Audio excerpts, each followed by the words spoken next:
Olá, sejam muito bem-vindos a mais um vídeo aqui no canal Que Se Dane. Hoje nós estamos com um convidado de ouro, ele que é multicampeão com o time de basquete do Flamengo, já passou por vários clubes, inclusive pela seleção brasileira masculina, só que agora ele está no comando da seleção brasileira feminina de basquete, que acabou de conquistar um ouro no Pan-Americano de Lima, no Peru. Nosso entrevistado de hoje é o técnico Zé Neto. Bem-vindo, Zé. Obrigado, Dani. Obrigado pelo convite. É um prazer estar aqui. Um lugar super legal. Acho que vai ser bem. A prosa aqui é boa, hein? Vai ser boa a prosa. Vamos falar de ouro, né? Nossa seleção brasileira conquistou essa medalha de ouro depois de 28 anos, né? Voltou a conquistar esse título no Pan-Americano e de forma invicta, não é isso? Foi uma conquista, acho que muito importante, não só pela medalha, que é muito importante, né, por essa conquista do basquete brasileiro feminino, mas também acho que pela maneira como foi, né? Acho que todo mundo falou bastante disso, né? A gente se mostrou um time muito time, assim. Então a gente, tanto é que nas estatísticas a gente não tinha nenhum destaque individual, mas a gente teve um destaque muito coletivo. Então a gente tinha o time com mais assistência, a melhor defesa do campeonato, o time que mais roubava a bola. Então é muito das características coletivas, que é o que a gente tentou fazer nesse pouco tempo que a gente teve aí de trabalho. Foram 15 dias aí de trabalho que a gente conseguiu ir para o Pan-Americano e já conseguiu uma vitória importante, uma conquista importante para o basquete brasileiro. Conquistar o ouro, né? Como é que foi esse início de trabalho? Porque, de uma maneira geral, as meninas são muito jovens, né? A média de idade é de cerca de 24 anos. Muito jovens, vindo de vários lugares. Como foi conectar todo mundo e conquistar essa medalha? Essa é uma coisa super legal que você falou, que pouca gente também observou, né? Porque fala assim, vocês jogaram a final com as americanas, elas são universitárias, média de 23 anos, 22... Aí a gente olhou a nossa média também era essa. Claro. É que tinha algumas jogadoras também, como a Érica, a Clarissa, que são jogadoras mais experientes e que dão uma característica assim para o time, de um time, talvez um time mais experiente, mais profissional. Mas a gente tem jogadoras jovens, eu fiz questão de fazer essa mescla. Por quê? Porque como a gente está numa transição nesse processo, né, de crescimento assim da equipe, é claro que você não pode desprezar a experiência dessas jogadoras como Érica, como Clarissa, né, que são jogadoras que são importantes no cenário nacional e que até internacional. A Clarissa acabou de ser campeã da França, a Érica foi MVP da Copa da Rainha na Espanha. Então são jogadoras que são referências, né, que já tiveram aí uma experiência também na seleção brasileira e acho que é importante para elas colocarem também essa experiência. Elas gostam muito disso, de passar para jogadoras jovens. Então acho que foi muito legal, assim, o ambiente muito bom e eu fiquei muito feliz por elas, assim, porque elas se dedicaram demais para que a gente pudesse ter essa conquista. Você estava me contando que elas têm muita vontade, muita garra. Isso faz toda a diferença, né, Zé? Isso aí eu chego a dizer que é cativante, assim, sabe? É uma coisa que chamou muito minha atenção. É a primeira vez, né, que eu trabalho com basquete feminino, então isso me chamou muita atenção da vontade delas de querer fazer com que a coisa dê certo. Então, elas se dedicaram muito, demais, assim, não tinha tempo ruim para elas. O que a gente fazia de proposta, de treino, elas cumpriam. Foi, assim, nota 1000, muito mérito delas. A gente vai voltar a falar de seleção brasileira, mas o meu público, Zé, é um público de corredores, né? A galera corre muito. Então eu queria que você falasse um pouco dessa preparação, porque a corrida é muito importante para o jogo do basquete, né? Essa preparação física, estar preparado e a atividade física é importante. Eu queria que você falasse da importância da corrida para o basquete e para você também. Não, sem dúvida, Dani. Isso aí é uma coisa que acho que tem muita ligação. Por quê? Hoje eu acredito muito que o basquete, você precisa ter muita preparação física para você conseguir jogar um bom basquete. Tanto é que todos os lugares que eu vou, que eu acerto um contrato, a pessoa que eu levo comigo é um preparador físico. Ele está comigo há 13 anos, que é o Diego Falcão, e agora na seleção brasileira feminina não foi diferente. E eu acho que é fundamental, acho que para o jogo de basquete, para você conseguir diferenciar a qualidade... Tem que ter uma agilidade na corrida, tem que ter uma agilidade... A corrida, principalmente, eu me identifico muito, eu gosto de correr também, então... Você corre? Eu corro. Eu não corro assim, que nem você, assim... Mas eu gosto de correr, gosto de uma forma Esteira mais... ou na rua? Na rua. Na rua. Rua. Gosto de E quando rua. você chega num lugar que você não conhece, você coloca um tênis e bom corre. demais. É muito gostoso, muito né? bom. Bota uma música, Exatamente. um tênis, gente. Não, tem isso coisa aí melhor. Isso aí pra mim tá pronto, tá? Eu sempre procuro um lugar pra poder correr por tudo, né? Acho que, lógico que fisicamente é bom, mas mentalmente, o técnico é complicado o técnico, né? Porque o técnico é meio solitário, né? Porque você tem que tomar as decisões, você é responsável pelas decisões. Então você tem que estar bem com você mesmo. Vamos falar do Flamengo? Vamos. Tantas conquistas pelo Flamengo, né? Foram 6 anos. Eu tive a oportunidade de presenciar a Intercontinental, Liga das Américas, Liga né? Das Américas aqui no Rio de Janeiro, né? Em 2014. Eu estava lá nesse momento, foi uma festa bonita, né? Foi bonito. Então foram muitos títulos. Queria que você falasse dessa sua experiência no Flamengo que você está trazendo agora para as meninas. Nossa, a minha passagem pelo Flamengo foi uma coisa que me amadureceu muito como profissional, né? Por quê? Porque até então eu não tinha dirigido um time de expressão como é o Flamengo. Eu também acho que é difícil de ter um time tanta expressão como é o Flamengo. O Flamengo ele atinge uma quantidade de pessoas que é incrível, né? Então todas as finais que a gente jogou era sempre ginásio lotado. A gente ia jogar fora do Brasil, tinha torcedores do Flamengo lá. Então acho que me amadureceu muito como profissional, porque a gente sabe que também tem essa cobrança, né, de time de camisa. Sim. E é importante você estar preparado para esse tipo de situação, né, onde você tem que tomar uma decisão nessas condições. Então acho que me amadureceu muito, eu trabalhei com grandes profissionais. Foi uma passagem que, além dos títulos, acho que me colocou muito numa condição de um gestor ali, de pessoas, não só dos jogadores, mas de uma comissão técnica. A gente formou um grupo de trabalho muito bom.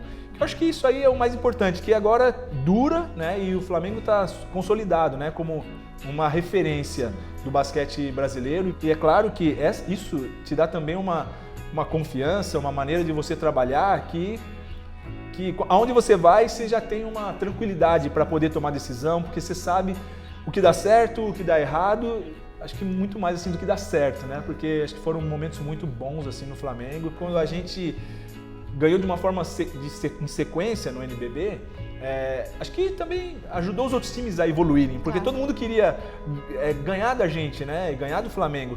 E acho que isso foi uma coisa boa para o basquete, porque fez com que os outros times também investissem mais, se reformulassem de uma forma organizacional, para que pudesse também ser uma equipe mais forte. E aí sai do Flamengo, deve ter sido difícil sair do Flamengo, né? E vai para o Japão? Como foi essa mudança?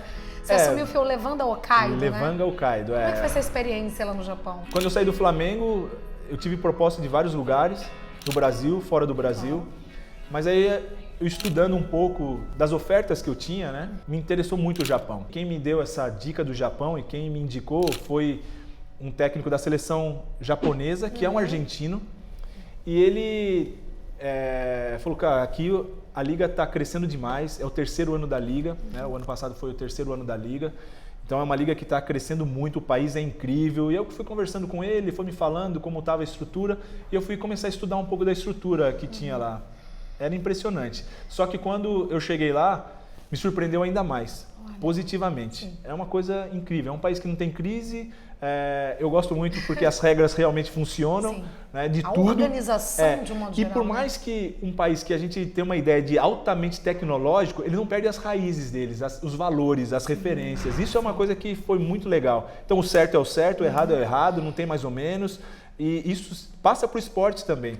Então, o basquete já é o 3º esporte do país. O primeiro é o beisebol, o segundo é o futebol e depois já é o basquete. Eu estava numa cidade que é Sapporo, todo mundo conhece por causa da cerveja, né? Tem uma cerveja conhecida mundialmente, é a cerveja Sapporo.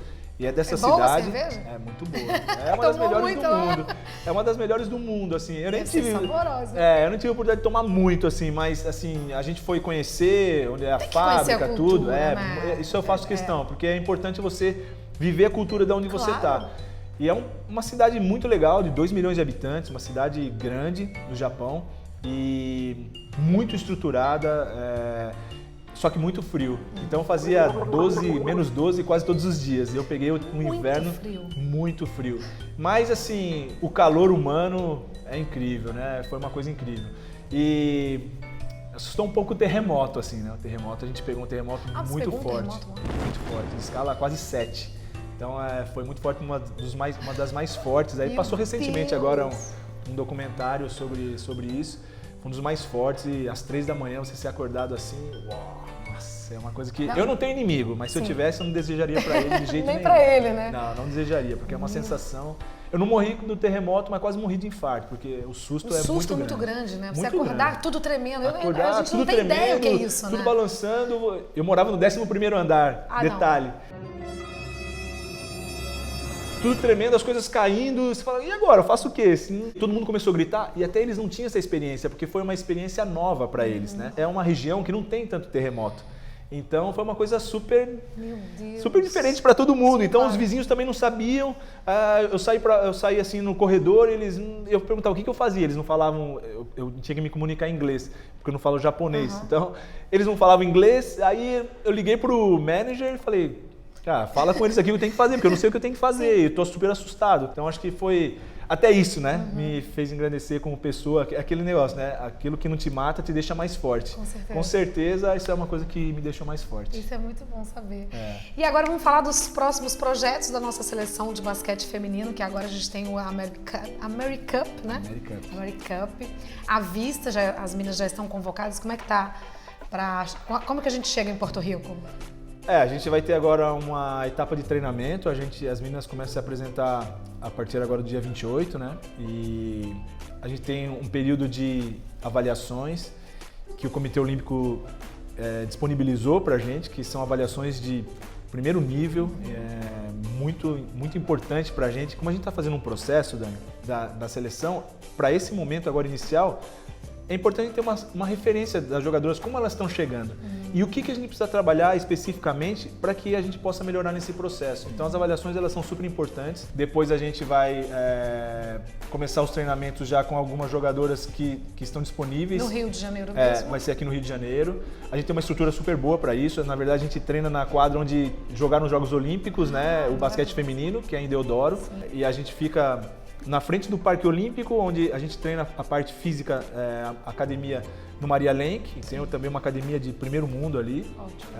Então a gente tem todas as condições. As condições que a gente tem são as melhores. O mais difícil é unir o grupo? Até porque nessa época agora, as equipes, por exemplo, as meninas que jogam fora do Brasil, elas têm muita dificuldade para vir. Sim. Porque os clubes, eles precisam das jogadoras também. Claro. Né? E não dá para ficar um mês sem as jogadoras. As meninas que estudam, não é nenhuma questão nos Estados Unidos, como é o caso da Stephanie, a Mari, a Camila, jogadoras que a gente está observando e quer que também venham para o Brasil, porque tem mais de 40 meninas jogando nos Estados Unidos. Mais de 40 brasileiras. São muitas, então. Então a gente está mapeando tudo isso e a gente quer trazer essas meninas para participar com a gente.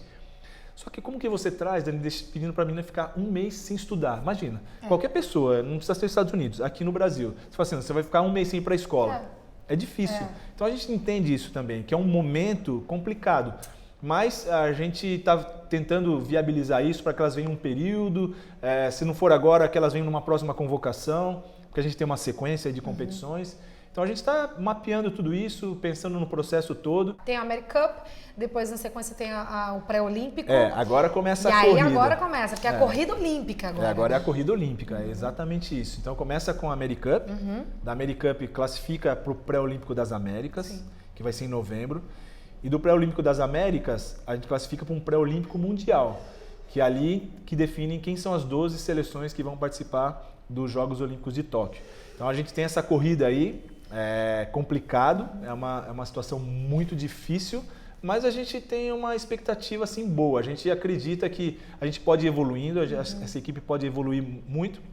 E o mais importante, né, Dani? Elas querem, as meninas querem, elas estão se dedicando muito. O Diego já tem trabalhado com elas diariamente, assim, mesmo elas não estando aqui, tendo um controle de treinamento, ele criou uma estratégia para controlar esse treinamento e ter conhecimento de como elas treinam. A gente sabe que o basquete feminino viveu uma época de ouro, né?